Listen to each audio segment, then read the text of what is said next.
ఇప్పుడు మోందా తుఫాను స్టార్ట్ అయింది. మన ఏపీలో కూడా భయంకరంగా ఉంది అని అడ్వర్టైజ్మెంట్ అవి ఇవి టీవీల్లో గవర్నమెంట్ అంతా చెప్తున్నారు. అందరూ జాగ్రత్తగా ఉండండి. మంచి మంచి బంగ్లాల్లో మంచి మంచి ఇండ్లలో ఉండేవాళ్ళు ఏమో బాగానే ఉంటారు. చిన్న చిన్న ఇండ్లలో ఉండేవాళ్ళు ఎలా ఉంటారు ఏమో. మంగళగిరిలో కూడా ఆటోల ద్వారా అడ్వర్టైజ్మెంట్ చెప్పిస్తున్నారు జాగ్రత్త అని. కానీ ఈ తుఫాన్ వల్ల జాగ్రత్తగా 2-3 డేస్ ఉంటే మనం హాయిగా ఉండగలుగుతాము. పిల్లలకు కూడా లీవులు ఇచ్చేస్తారు కదా.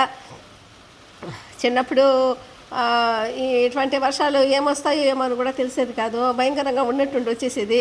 ఇప్పుడు ముందుగానే మన వాళ్ళు గవర్నమెంట్ వాళ్ళు ముందుగానే తెలియపరచడంలో కూడా ఎంతోమంది జాగ్రత్త పడతారు. ముందుగా తెలుసుకునేంత టెక్నాలజీ బాగా డెవలప్మెంట్ అయింది. ఈ తుఫాను వస్తుందని చెప్పి తెలిసి కూడా అందరూ జాగ్రత్త పడతారు. అప్పట్లో ఉన్నటువంటి వరదలు వచ్చేది, తుఫాన్లు వచ్చేది, అప్పట్లో రేడియోలో అనౌన్స్ చేసేవాళ్ళు. ఇప్పుడేమో ఫోన్లలో వచ్చేస్తుంది. ఇప్పుడు మనం ఈ వీడియో తీస్తున్నాం చూడండి, ఎటువంటి ఫోన్లలో వచ్చేస్తుంది, టీవీలో వస్తుంది. ముందు ఇంపార్టెంట్ ఫోన్లోనే ఎమర్జెన్సీగా మనకు ఏ న్యూస్ అయినా వచ్చేస్తుంది. అప్పట్లో రేడియోలో మనకు దూరదర్శనం వాటిలో అప్పుడు వచ్చినప్పుడు అనౌన్స్ చేసేవాళ్ళు.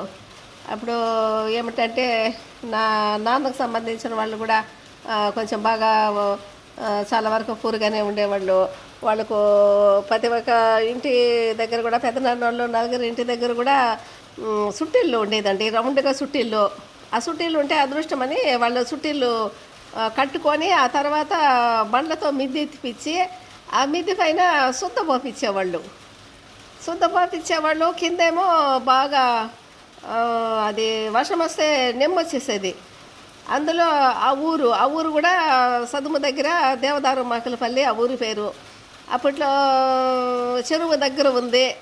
అప్పుడు నేల కూడా సరిగా ఉండదేమో. మిద్దెలో చూసినా సుట్టింట్లో చూసినా ఎక్కడ చూసినా కూడా మనం కూర్చోవాలంటే కూడా ఇప్పుడు రోడ్లో ఎలా తేమ ఉంటుందో అలాగా వాటర్ అంతా నెమ్మెక్కేసేది. నెమ్మెక్కేసినప్పుడు మనము ఎలా పడుకుంటామో, చిన్న పిల్లలం మేము. అప్పుడు ఏమిటంటే వాళ్ళు ఏమి మంచాలు అవన్నీ కూడా లేవు. ఆ మంచాలు ఏమిటి, కుర్చీలే లేవు. ఆ రోజుల్లో ఈత చేపలు పెట్టుకొని ఉండేవాళ్ళు. చాలా ఇబ్బందులుగా బతికారు. నాయన గవర్నమెంట్ ఎంప్లాయ్ అయినా కూడా నేను నాన్న దగ్గర లేదు కదా, వీళ్ళ దగ్గర వదిలేరు నన్ను చదువుకోవడానికి. పెద్దమ్మ పెద్దనాయన వాళ్ళు ఇటు సైడు ఉన్నాను నేను. అప్పుడు ఏం చేసేదంటే పెద్దమ్మ పెద్దనాయన వాళ్ళు ఎక్కడి నుంచి తెస్తారో ఏమిటో కానీ ఆ నెమ్ము వచ్చేది. నెమ్ము అంటే తేమ. సుట్టింట్లో కానీ మిద్దులో కానీ నెమ్ము ఉండేది. కూర్చునేదానికి సాధ్యం కాదు కాబట్టి వాళ్ళు ఎక్కడి నుంచి తెస్తారో ఏమో కానీ వరిగడ్డి తీసుకొచ్చేసి ఆ వరిగడ్డి ఆ నెమ్ము పైన వేస్తారు. ఆ నెమ్ము పైన వేస్తే మనకు గడ్డి నుంచి మనకు తేమ పైకి రాదు కదా.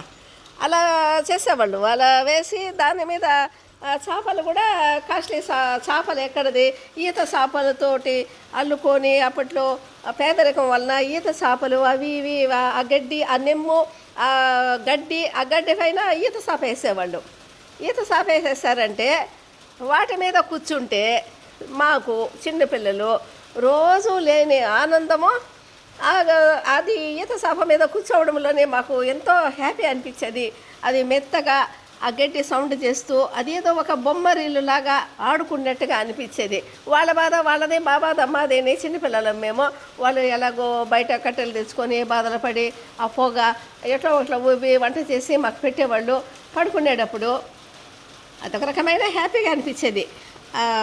వర్షములు, భయంకరమైన వర్షము, ఆ వాటర్ అంతా అలా నానిపోవడము, అది ఏదో ఒక వింతగా అనిపించేది.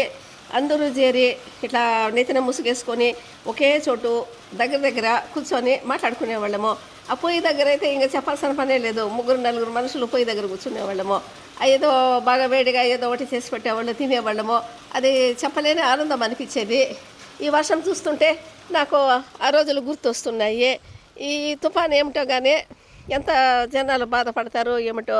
మన కర్నూలు దగ్గర అదే బస్సు అంటుకునేసిన ప్రమాదం అయితే ఆ నైట్ అంతా నిద్రలేదు నాకు. ఆ బాధ వేస్తుందండి. అందరూ కూడా బాధపడతారు. అందరికీ మానవత్వము దయ ఉంటుంది, మనసు ఉంటుంది. మనసు లేని వాళ్ళు ఎవరు ఉంటారు కానీ ప్రతి ఒక్కరూ బాధపడే వాళ్ళే ఉంటారు. మన మానవ జన్మంలో చాలా వరకు అందరూ బాధపడతారు. ఇప్పుడు ప్రతి ఒక్కరూ బాధపడతారు. ఎవరికి ఏమైనా రోడ్లో ప్రమాదం జరిగినా కూడా పరిగెత్తిపోయి బిడ్డలు లేపుతారు. ఏం జరిగిందో ఏమని సహాయం చేయడానికే వెళ్తారు. మంచి మనుషులు ఉండారు కాబట్టి మనము ఇంత మాత్రము ఈ కలియుగంలో కూడా మంచి మనసులు ఉన్నాయి కాబట్టి ఇంత మాత్రము వెలుతురు గాలి, పొలాలు పచ్చటి పొలాలు పండడము, తినడము, ఉద్యోగాలు చేసుకోవడము, ఇంత హ్యాపీగా జీవిస్తున్నామంటే చాలా వరకు మంచితనం ఉంది, మంచి మనసులు ఉన్నాయి. అట్లా పడిపోయినామంటేనే ఎంతమంది రోడ్లు వచ్చి ఆ లేపుతారు, నీరు దాపిస్తారు, సహాయం చేస్తారు. అటు ఆ వాళ్ళేనండి దేవుళ్ళు మనకు. ఆ భగవంతుడు నేరుగా వచ్చి మాకు కనపడడు.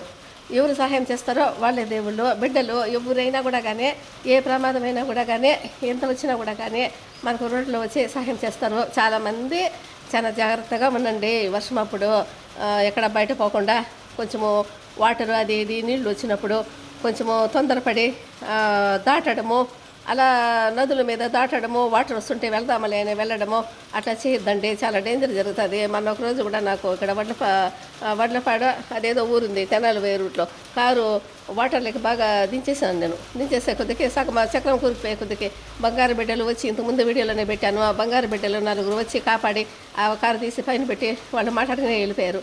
అట్లా భగవంతుడి రూపంలో బిడ్డలు మనకి ఏడైనా సహాయం చేస్తారు. ఈ వర్షం సందర్భంగా అందరూ జాగ్రత్తగా ఉండండి, మంచిగా ఉండండి. ప్రతి ఒక్క ప్రాణము సేఫ్గా ఉండాలి కదా.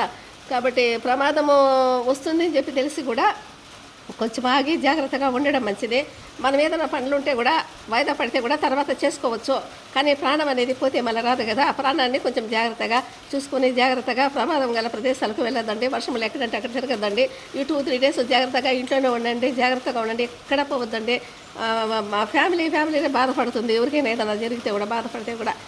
కాబట్టి మనకు దగ్గరలోనే కృష్ణానది ఉంది కాబట్టి విజయవాడ అటుపక్కన వెళ్ళిపోతారు. అందరూ జాగ్రత్తగా ఉండండి.